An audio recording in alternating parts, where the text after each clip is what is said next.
Welcome to another episode of Just One More Fix. This is James. With me in this episode is Lee and Carrie. Hello. Hello.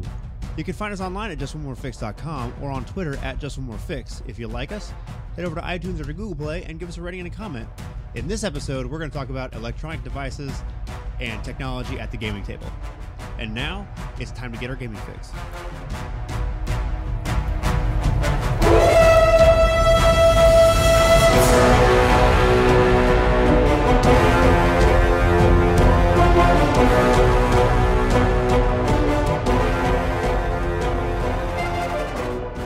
Welcome to Just One More Fix. A couple quick announcements. One, our Fiasco giveaway has ended, and just to congratulate those guys again, and the books are in the mail. They should be on their way to you.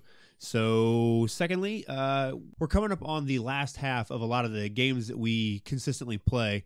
So if there is any game that you guys want to see us review, or that you have questions or curious about our take on the game, or if we like it, or if we play it, drop us a line. You can email me at james@justonemorefix.com, or you can hit us up on Twitter at Just One More Fix, or on our Facebook group, or anywhere else. You can drop it in the comments. Just let us know if there's any games that you guys want to see us review, or if you're curious of anything that we play about or whatever, and we'll see if we can't get a review of it out there to you guys. So today we're going to talk about electronics at the gaming table, and both in a good and bad way, because I think that they can have a good impact and also can be very distracting to have a negative impact at the table. So I guess the first thing, the big change has been the move to PDF gaming books. When I started gaming, there was no such thing even as a PDF, I don't even think it existed as a thing on an Apple IIe computer. They had planetary defense forces, I'm sure. Right on. I guess Warhammer did exist and had planetary defense. Yeah, that's very correct. That is very true. Well played, sir.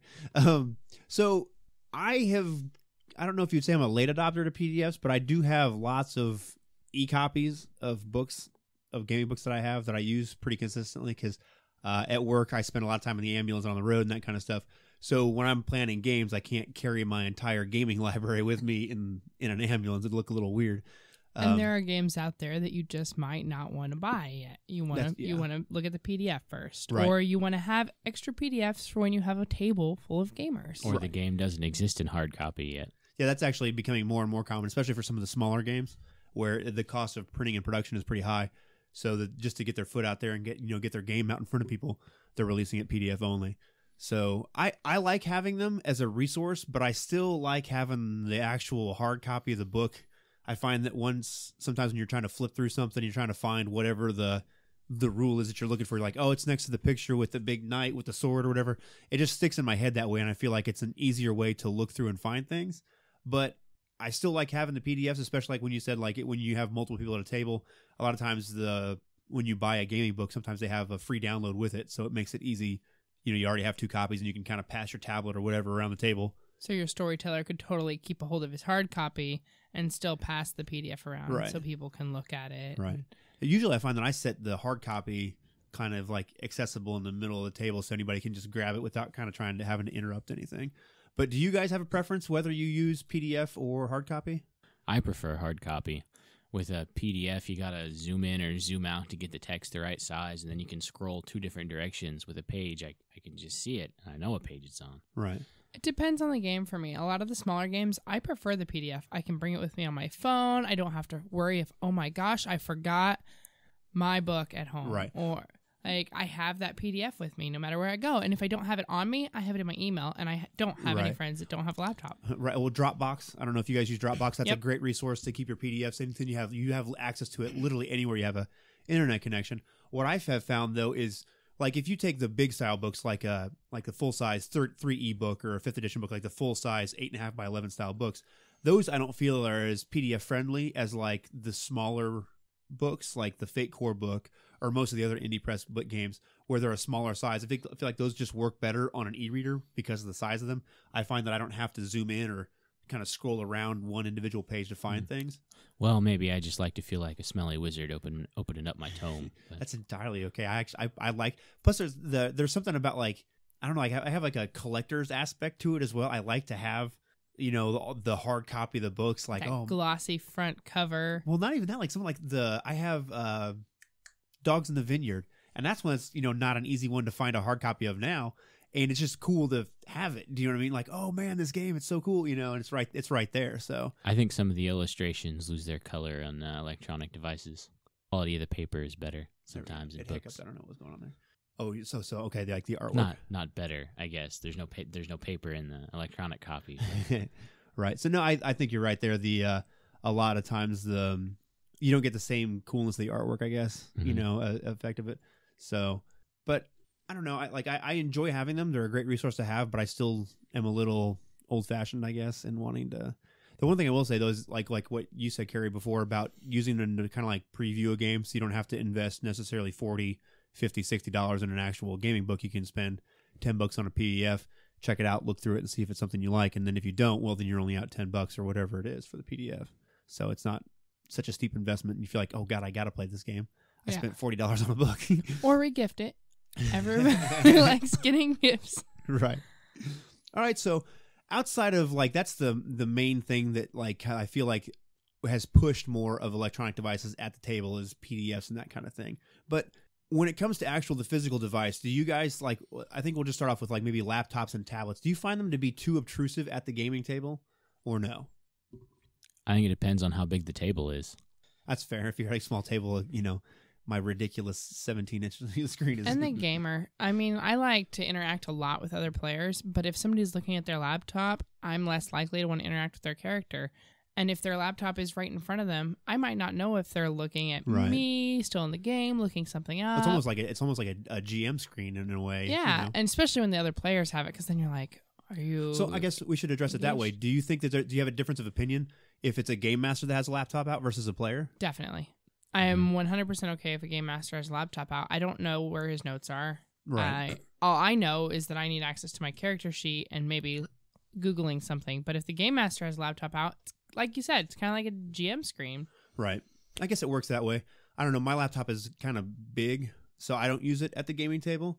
I can't think of any games we've had where we had players that had them out consistently. We had a game where we played Orpheus, and Kurt's character was a very big computer dork, and he actually brought his computer to game a lot. I don't remember, but okay. Well, that's a good sign then, because he had it there, and it wasn't as obtrusive to bother me. He had it off to the side, right? And he would look up stuff about computers, or just pretend that he was on his computer in game while actually like pretending to. Right. Yeah. Because if I remember right, his character was kind of some kind of like a computer hacker guy almost. Right. In that case, I guess it didn't bother me, but I could very easily see a situation if I was running a game where if a player had a giant laptop out and was becoming obstructive, I guess, because it's so big, right in your face. It's almost like you said, they do almost have a GM screen in front of them. I guess it could become kind of, I don't know, irritating or frustrating or however, taking away from like the experience. Do you feel like as a player, do you feel like it makes a big difference for if you're sitting down and another player has a laptop out and it's like, does it take you out of the game at all when you're doing things because it's so in the way? It depends on if I can see the screen and what he's doing on it, because brainwash box. But, right. If like there's a big combat and you're playing a crunchier system where it might take a few minutes to figure out whether or not the action succeeds or not, the guy might just get tired of waiting for his turn and bring up solitaire, and then when it is his turn, he's not paying enough attention. Mm-hmm. You're not plugged into the game quite the way you could be. Although I think it like some of the crunchier games when you've got a big combat going on, and sometimes it can be as much as like 15, 20, 30 minutes between your actions, and it's just awful. And I'm like, I don't want to sit there for 30 minutes and just stare at the paint and be like, well, you took a 5-foot step and you did 17 damage. All right, who's next? I mean, thankfully most of the games we play, our combats seem to move a little faster than that, so we've gotten away from some of the games that kind of have that problem. But when I think back to when we were like heavy into D20 and 3rd edition, it does get bogged down that way. And, I think it was more phones than laptops that people were on at that point, but it just takes too long, I guess. I don't know. All right. So tablets, I guess, aren't so bad because they're a little bit smaller. Functionally, they kind of do the same thing, but they're a little bit smaller, not as obstructive. And I prefer them for ebooks because they're just more intuitive. I feel like they're actually designed for it a little bit better when you can just scroll across them, But I feel like they're the same for me as a laptop, except for maybe it's a little bit better because you can like lay them down flat on the table and they're not so in your face. You have the same accessibility, but you're able to actually manipulate the screen. Yeah. I'd go with that. You can move it. Yeah. So I guess if I had to choose between one or the other, I would rather have my players have tablets as opposed to laptops, and I prefer them. Actually, I use a tablet when I run, but not everything is on the tablet. I'm kind of half 50-50, but I prefer to have it. It's smaller. It doesn't take up as much room. I don't have a giant keyboard in front of me that I got to kind of move around and worry about bumping and all that kind of stuff. They're very good for passing on visuals too. Like when we were playing Dust, there were some hardware or crafts or vehicles that I was not familiar with, and you could easily pull them up and show it to all of us. Zoom in, show us what it looks like, what kind of aircraft it was, what kind of vehicle it was. Right. Well, the other thing I know in our 7th Sea game right now, I have character portraits that I've downloaded that are on my tablet, and like pictures of different pirate flags and stuff like that. Just cool pictures that kind of trying to reinforce the ideas and the themes and the genre of the game. And I just let it sit on slideshow, and it just runs through the characters that you guys have encountered to just to, I don't know, something else to look at or whatever, to see, kind of keep you in mind of these NPCs that you're encountering and that kind of stuff. Did you guys find that was helpful or sort of indifferent, or? It kind of reinforced the setting and allowed us to picture what you were picturing. If I hadn't had it, I probably would have made up a visual, but I kind of like knowing what you think because, I mean, there's a lot to be said about somebody with a furrowed brow, like they're angry, but in my head, I might be encountering a villain and not know. Mm-hmm. Oh yeah, but now I know what you've portrayed these people as, so I can very easily picture it. Yeah, I like it. The picture of we have a pic. So one of the NPCs is Ned Lowe, who's a terrible, vicious pirate that exists during the golden age of piracy, and he's in our game. And there's a picture of him holding a knife with a murderous look on his face, and he's covered in blood. And I think there's definitely no question whether he's a good guy or a bad guy in that picture. So like you say, it's nice to a picture says 1,000 words kind of a thing, and that kind of thing. So it gives everybody the same point of reference. So I guess that kind of brings us to the elephant in the room, which is cell phones, because I think just about everybody has a smartphone now, for the most part, and they are by far, in my opinion, the most attention grabbing to get people away because they're just so easily accessible, and we're like trained like Pavlovian dogs to check it every 5 minutes or whatever. There might be you don't want to miss anything. Yeah, it might be a Twitter update or it might be a Facebook or whatever. I don't have either one of those things. Well, some of us choose to join the 20th century and some of us don't, and that's okay. The wizard in the room decided not to. All right, Ben Franklin. Wait, Ben Franklin was way ahead of his time. That is true. So do you guys mind cell phones at your table when you're gaming? I guess when you're I mean, you guys both run games. Does it bother you when players have cell phones at the games that you're running? As long as they're also paying attention to the game, no. Mm-mm. But how do you tell when they're paying attention? And like, do you know what I mean? Like, where's their turn? Where's that line in the combat? And I have to say their name 3 or 4 times. They're not paying attention. Okay, but that's only like. But what about during non-combat scenes? We'll say. Well, if they missed it, that's their own fault. So you just move. I'm telling a fantastic story. So you just move right on past whatever it is they're doing and just don't come on back. Right on. Oh, it bothers me. I want your attention. I sometimes want you to hear something I'm saying. I guess to prevent metagaming, I don't so much mind, but I usually tell the people I'm talking to, right now, you two are here, you are not. And if you pull out your cell phone at that point, I'm not going to care too much. But if we're just playing the game and you have your phone out, I am really bothered. Guilty. I've done it. Yeah. And bothered. Right. I agree. And I think we're all guilty of it to one degree or another. And as we've kind of talked about this in our own gaming group, I try to be much more aware of my phone and what I'm doing with it. I guess there are certain points I don't mind if it's out, like we talk about, like using Google to, like you say, like looking for this tank from Dust or whatever. That stuff doesn't bother me because it's relevant to the game.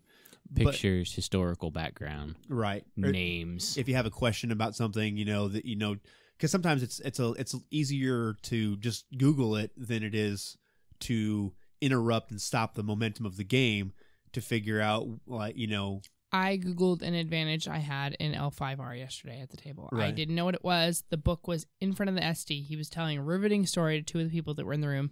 Didn't want to interrupt him. Didn't want to try and subtly grab the book. So I just grabbed my phone, Googled what my advantage was because I forgot what it did mechanically. I knew what it was, but didn't know what it did mechanically. Right. And then moved on. And I enjoyed having it available, but I also was sitting next to somebody playing with Facebook. Right. So do you guys find how do you guys deal with your own temptations to be on your phones or whatever, in a non-gaming relevant way. I don't have Facebook. So you just don't. The answer is don't have it then, right? I am a terrible person when it comes to self-control. So I plug mine into the charger so that I don't mindlessly pick it up. Right. And it's at the other end of the room. And that way, if I do need it, I have to get up and get it, but it Right. better be worth it. And then I try and leave it connected to the charger so I don't take it back and then start playing on it again. Or I hand it to one of my children to watch cartoons on. Because if it's not with me, I won't use it. But if it's next to me, I will pick it up. Right. Even if I don't want to. You've had a good idea about how to limit yourself. Yeah. Or limit your So, players. well, I'm not on mine a whole lot, but I think it's a lot of it is because I run a lot of the games that we play, at least here at our house, and I couldn't imagine, browsing Facebook as a DM Yeah, or a game master. I'd be like, what the hell are you doing, man? Like, are you even interested in running this game right now? I don't have time to get on my phone when Yeah. I'm running a game. So I don't think anybody does. If you do, please let us know, because you are, I don't know, the best multitasker in the world, probably. I mean, if I'm looking something up, I always have my phone on me when I'm running, but I'm not Yeah. tempted because I'm too busy trying to manage everybody everything. into Yeah. the story. Right. I guess with cell phones, a lot of this stuff ties into how we use our phones, because I think the vast majority of people at a gaming table are probably using their cell phones. So a couple things that we have found, we kind of mentioned one of them already, is the internet. Having access to the internet for anything that you're doing, because even if you're not playing in a historical universe, there's still a wiki. There's still a million web pages out there about Dragonlance or Forgotten Realms or the Alien universe or whatever universe that you're playing in. There's still a ton of resources out there. So if you have a question, even if it's not a rules question, but more of like a setting question. a setting question. Yeah, like what's the name of the Blue Dragon High Lord or whatever, whatever it is, and you can just go ahead and Google it and look it up, and it's right there. So that stuff is very helpful, especially to try and not break the immersion, I guess. When you're trying to figure, when you're trying to ask questions about a character in the game or whatever that's relevant to the plot. Maybe you don't have to be like, that one guy, who I'm talking about, that one guy, the blue guy, or whatever. So I can see where it could be helpful there, and there's lots of other. Especially if it's a setting you're not familiar with, like if you're playing a samurai and you don't know what etiquette might be, you might Google it instead of asking. Or if you are creating a character that you've never played before, a computer whiz, you might look up terms that you would say or things Right. you might do, just so you're aware of it. Right.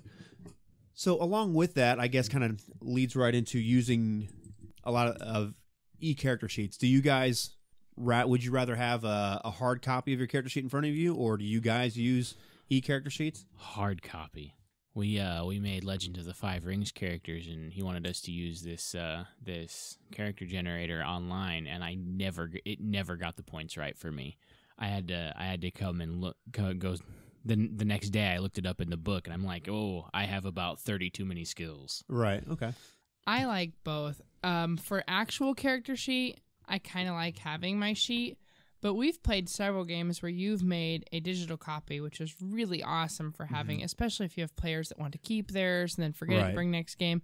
So a combination of both is good for me, especially since I like jotting down notes on my character That's sheet. the one thing that I noticed is if you don't keep track of the notes with the e-character with the electronic copy, it can get kind of confusing, I guess. So I'm very pro paper character sheets, but I actually enjoy character generators a lot.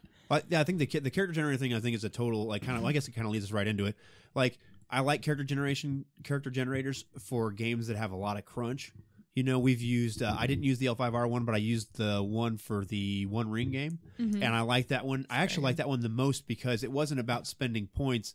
It asked you questions and like gave you options to choose, and then depending on what you chose, that's it gave you skill ranks and whatever and different abilities. And I like that character generator a lot because it wasn't about rolling dice or spending skill points or whatever. Maybe it's because a lot of the time that I'm using a character generator, it's because I'm not familiar with the system yet, and I create characters at least in part so I can understand the system. Right. Like those two things go hand in hand for me. And on just an online character sheet or just a character generator, I can't read what it is that those numbers even mean. Oh, that's So- true. I'm kind of the opposite of Lee. I want to make my character and I want to play and I want to socialize. And if I have to roll, just tell me what to roll. I'll find the numbers. I'll roll it. I don't need to know the system immediately. Right. I would just like, we played Dungeons & Dragons 4th edition. It wasn't a system I wanted to learn necessarily, But I wanted to play with my friends because I wanted to be included, and they had a character generator at their house. And I popped online, built my character, printed the sheet, and I was right in game within 10 minutes. And I enjoyed that. And when it was time for me to roll, I could just roll. I built my character for what I wanted to play, not necessarily rolling the most dice for what I wanted to do. So I've had both good and bad experiences with character generators. I've had where, like I described the One Ring game, and I liked my character in that quite a bit. It was, he was fun. I liked how how it was put together. I liked the character. At the same time, I've made a second edition, it was a third edition character on a generator, and for me, it just felt flat. It was just like I was picking buttons on a spreadsheet, and it was just, and I was very familiar with the system, so it wasn't that like I didn't know how he would work with the world, but it just didn't have the same, I don't know, emotional connection to physically writing it down and all that kind of stuff. But I don't know. That's actually a good point. For the same reason that I use actual papered notebooks to write notes on, I actually remember things better having written them down. Yeah, I'm the same way. I think most people really are. Once you write it down, you really remember it better.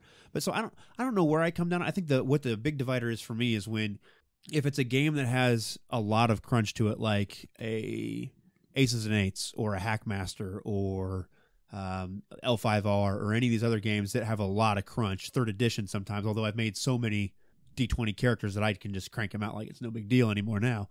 But I like having the character generator, but also something I like about having the character generator is when you're done, most of them you can just print a character sheet right off. And I like that too because it's nice and clean. Everything's where it's supposed to go, especially if I don't know where all the boxes are to check and everything else. That comes out nice and clean and done. The only problem I have with that though is once it's printed out, you can't exactly erase printer ink. So if you have to, change something, it can be kind of difficult that way. But they've invented something called whiteout. You got to carry that with you, and everything else.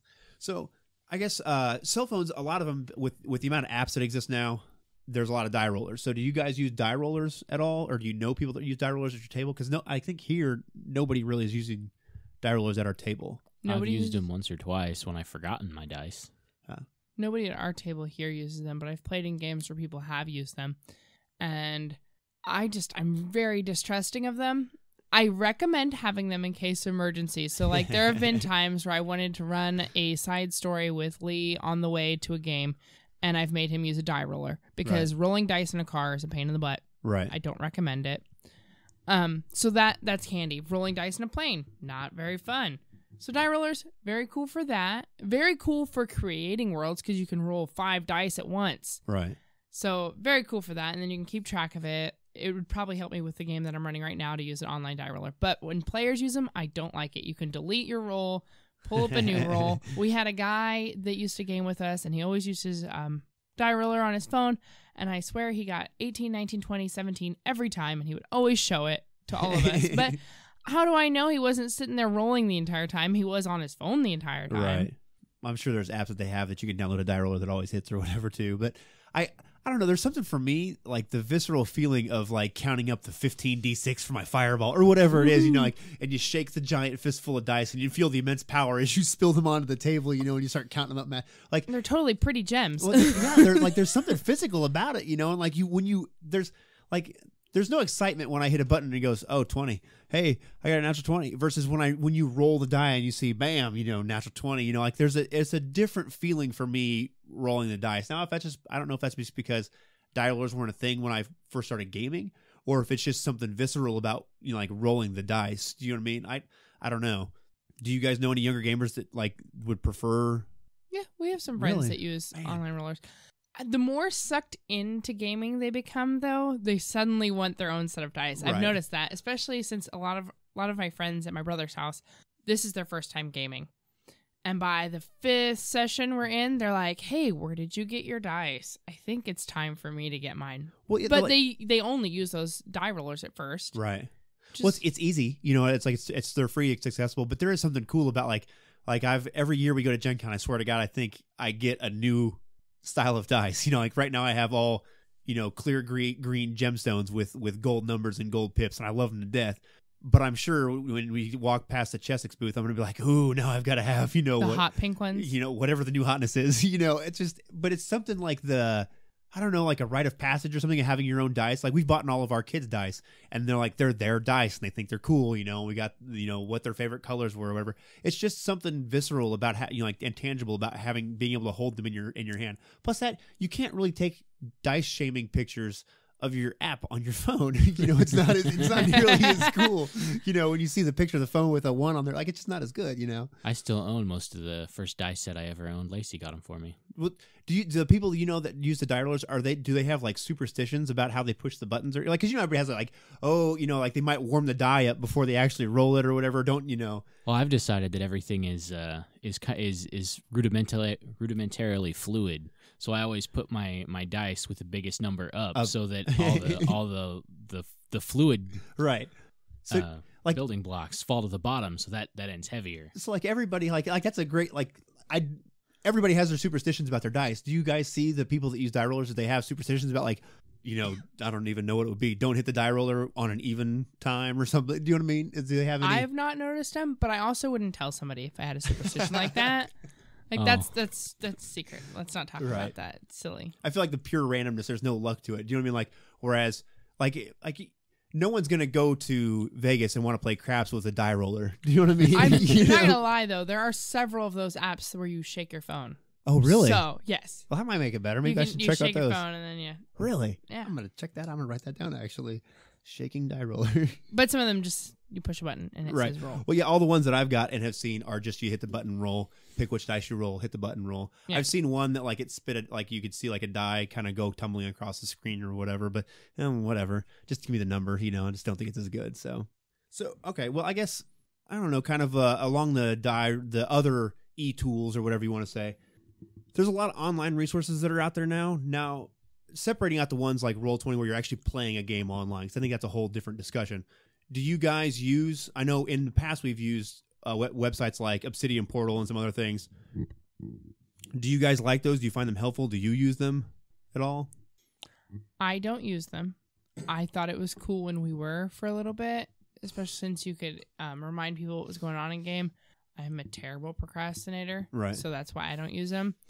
I think they're cool, especially if you have a gaming group that lives far away and you only get to meet once a month. Mm-hmm. I highly recommend them then, because then you can do downtime actions, you can have conversations with people, you can remind people what happened at last game, right? Which is a big deal. That's the thing that I liked most about the Obsidian Portal was that I could sort of like do bullet points for the game. But the thing is I found that it was only a couple people that were using it, and then it's like, is the juice worth the squeeze? Like, the amount of work that it takes to do this and to edit it and put it up, is it worth it to the overall game and everybody at the game? Do you know what I'm saying? Yeah. So, what about you, Lee? Do you have anything? I feel like we should probably give Obsidian Portal another go. I did not have a smartphone when the first time you guys used it. Well, there you go. Next time we run a game, maybe we should try it out. So, yeah, like Obsidian Portal is the only one that I've used, but I know there's lots of other ones out there. But have you used anything, Lee? Or just the Obsidian Portal for the couple games that we used it for. If you like to write, I suspect it would be fun to write recaps of the game through your character. Oh, like a character journal kind of a thing? Yeah, but if you don't like to write, then no. Right. We have a friend that used to email your downtime actions. Kurt would do that. He would email what happened when you weren't at game. Oh, yeah. And other like... What game did he do that in? He's done it in several games that I've played in. Oh, I didn't know. He hasn't in a while, but he used to be big in emailing people what happened, like background story, who they're related to. And you don't have to download a specific app to do that. You can just use it. Right. So I know there's a couple other resources. Like we've ran several Mind's Eye Theater LARPs, and there's a program called Grapevine that it makes everything so much easier for that game for tracking things, and I use that extensively. And through like we talked about downtime actions here, there's a lot of downtime actions that happen, for LARP and that kind of stuff that would involve emails and that kind of stuff back and forth, and that was very handy for that. Have you seen any situations where you use like texting back and forth to deliver message, like instead of handwriting a note to a player? Have you ever used texting to like deliver messages to a player or not, or no? I have not, but that's just because I'm trying to go away from people having their cell phones at the table. Right. I think it's a good idea, especially if you're playing a game that's thematically in this century. If you're playing a game that's in another century, then definitely don't do it. I feel like it takes away a little bit of the feel. Mm-hmm. Or perhaps just the kind of game where you might maybe be trying to backstab your neighbor. Scratch that. I have been texted at the table. It was a very good game ran by Lacey on the Dread Halloween. game. Yeah. It was a Dread game, and my character became possessed, and I knew exactly what I needed to say based on what was showing up on my phone. Mm-hmm. And I think it added to everybody's experience because I wasn't getting handed notes. I didn't know what I was going to be saying next. I just saw it and said it. Right. And it was really cool. See, I know when talking to Lacey about that game afterwards, she didn't. If I'm remembering the conversation right, she wasn't as satisfied as she thought she would have been because it took too long to get the stuff texted to you. There was some lag time on her running the game. She said something about, in hindsight, she probably should have just written it down and then given it to you because it took too long because it was a lot of typing. You know what I mean?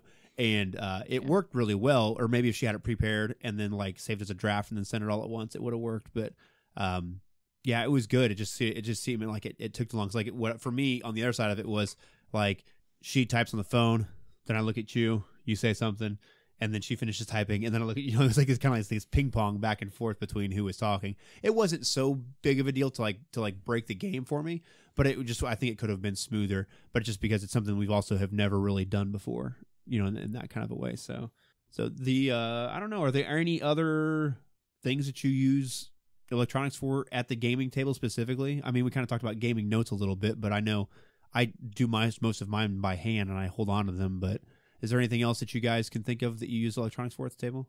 I know that Lee has brought his phone with him with the notes for the game on his phone. Something we forgot to mention during PDFs is a lot of the games we play create a smaller PDF that you can download and have your players download on their phone, and they can use that to build their character. Oh, okay, like a quick start almost like? Mm-hmm. Right, okay. Name generators. That's the hardest part of character creation. Yeah, I agree. The name. I would suggest you bring a phone book, but if you're doing something, if you're making a character that's not part of your own culture, that's yeah. There's one that's the only one that I use, and it has like I don't even know 28 different options to choose from for different cultures and whatever. You pick which ones you want. Male, female, last name. Yeah, last name, yes or no, and it spits out whatever you want. You can just click it a couple times, and they even have a couple of them like fantasy names. So if you want like a dwarven name or whatever, you can put in whatever you want. It's both fantasy and historical, or however you want to look at it. So I get the other thing. Sound. We have used some like I stole it from Kurt. He's the one that first did it. Where I saw where we have like for 7th Sea, I have a theme music that I play at the beginning of each session to kind of get everybody kind of honed in and zeroed in. Hey, it's time to start gaming, and I like it for that. I've used soundtrack stuff before, but it's just kind of hard to manage, to make sure that the songs match what you're doing, and having to try and manage the playlist a little bit is kind of. JD once had the soundtrack to the Lord of the Rings going while we were playing a D&D game. That was kind of cool. I played a demonic game. D&D game where there was a soundtrack and all the songs were kind of dark, but now when I hear the songs I think about the game. So like this word, I had an Irish character for a LARP once, and I had to listen to Flogging Molly for 2 hours before a game to get the accent down. Right on. So I guess one of the main thing that I find that we use are, at least electronic forms, we use Facebook to coordinate our gaming because everybody now has conflicting schedules and things come up and whatever, so we use Facebook a lot. We have a secret group or whatever that we use to coordinate our gaming, and I think that's probably one of the most helpful things that we use. I guess it's not in our gaming, but it's directly related to it, to try and make sure that everybody knows when we're getting together, who's going to run, what game we're going to play, where we're getting together at, and that kind of stuff. And I find that extremely helpful because you don't have to worry about email chains. It's just right there. You pop up, it gets you an alert, and then whatever. Here's who's going on or whatever. So I think we kind of we've mentioned that there's a very large amount of distraction that can happen at the table with a lot of electronic devices. Do you guys? I'll throw our solution out, the one that we've had that I kind of did, and I took it from somewhere. I can't remember where I heard about it, but we have a box that we pass around. Everybody I guess we kind of got away from it a little bit, but everybody puts their phone in the box. And then it just sort of sits in the corner, like at the corner of the table or whatever, and you can hear your phone if there's an emergency or something. But that way, it's just not in proximity to you anymore. And we've kind of gotten away from it here recently. But what did you guys think about that? Did that work for you? Did you think it was like over the top, or? It made me very aware that I have a problem. Yeah, I agree with that too. Me too. I feel like my problem has subsided a little bit because I don't want to put my phone back in the box. But no, I think it's a good idea, especially or just informing your players Right. that, hey, for this game, can we not have our phones out? Might be helpful. Right. Because I don't think people are aware of it until you mention it, and then when they pull it out, they're like, "Oh, I just pulled my phone out again."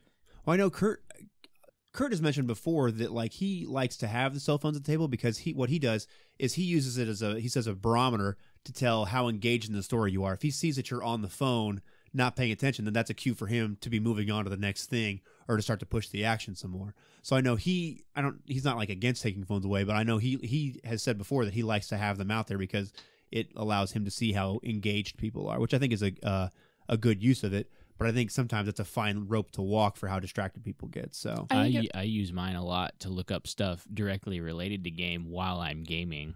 And if he thinks that means I'm not paying attention, that's kind of the opposite of what's going on. Right. I think the number of gamers you have at your table matters too. If I have 6-7 people at my table, I'm not going to tell them to put their phones away. There's no way I'm going to keep all 7 people engaged the entire time we're gaming. Right. If I have 3, I don't want you to have your phone out. You're going to be up next, or we're all up at the same time. And I don't like. It's easy to move the spotlight when there's less people. Mm-hmm. When there's more people, the spotlight, when the time it takes to go from one group or one character to the next can be a lot longer if you've got the difference between 3 and 6 players. So thankfully, most of the games that we're playing in, we've got 4, between 2 and 4 players for the most part. So it's not so bad. But I can see in a game where you guys have said over at Brian's house, you've got like 7 people at a table, and I'm like, it's a lot, there's a lot of time between scenes and spotlight time or whatever. You do need everybody to have their own time. Oh yeah, absolutely. Everybody needs to feel like an individual engaged in the game. Yeah, like they're important to the story. I agree. I think another solution might be embracing the use in a different way than Kurt does, though. Instead of using it as a gauge, you could actually, like I said, send out text during game to other players and stuff, especially if you're playing in a modern game. Right. That might be a really good way to use the phones, but keep people from using them excessively because they know that it might be used during the game. Right. I want to run that battery down. Right. Oh, yeah. That would suck if your headphone was dead. Oh, I can't get that. Well, your phone's dead. Sorry. Yeah. So, all right. Is there anything else that you guys can think of in addition to? I think that's about it. Right on. Well, I guess the moral of the story is if it works for you, do it. So if you guys have, like, if you're gaming long distance, it makes sense. Everything's probably going to be electronic. But if you're at a table with friends, physically there in the meat space, then, if it works for your table, great. But if it doesn't, then don't. And the big thing is, I think, is to make sure that if it is becoming an issue, to say something. Because there were a couple times where I've been running games or doing things where I was starting to get frustrated. But then, like, the next game, I just nipped it in the butt and was like, hey, we've got to fix this because I want to run this game and I want to have fun and I want you guys to be engaged and not on the phone or whatever. So whatever your hang up is, or even if you don't even have one, if it works great at your table, then that's great. But I guess just address it with your players and make sure that everybody's on the same page to know that. Don't be passive aggressive. Yeah, exactly. Don't skip over people because they're not paying attention. No, whatever works for you. But sometimes that works for some people too. Some people need more stick and some people need more carrot. So right on. So. Yeah, I guess whatever works for you guys, try it. But, if you guys have any other ideas that we didn't mention here that work for you at your table, or if there's other problems that you have that I guess you might want our terrible opinion on, go ahead and drop that below in the comments and let us know what you think. Otherwise, we will see you guys next week probably. Going to get back to our monomyth and using it to write stories and plots and games. So until next week, I guess. And the review. We'll see you. Yeah, and we'll have this is terrible. Rambling. Blah, blah, blah, blah, blah, blah. All right, so I guess we'll just see you guys next week. Bye. There it is. Okay.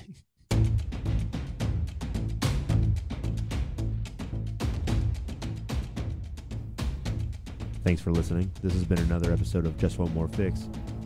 Music has been provided by Kevin MacLeod. You can find him at incompetech.com. You can find us at justonemorefix.com and follow us on Twitter at JustOneMoreFix.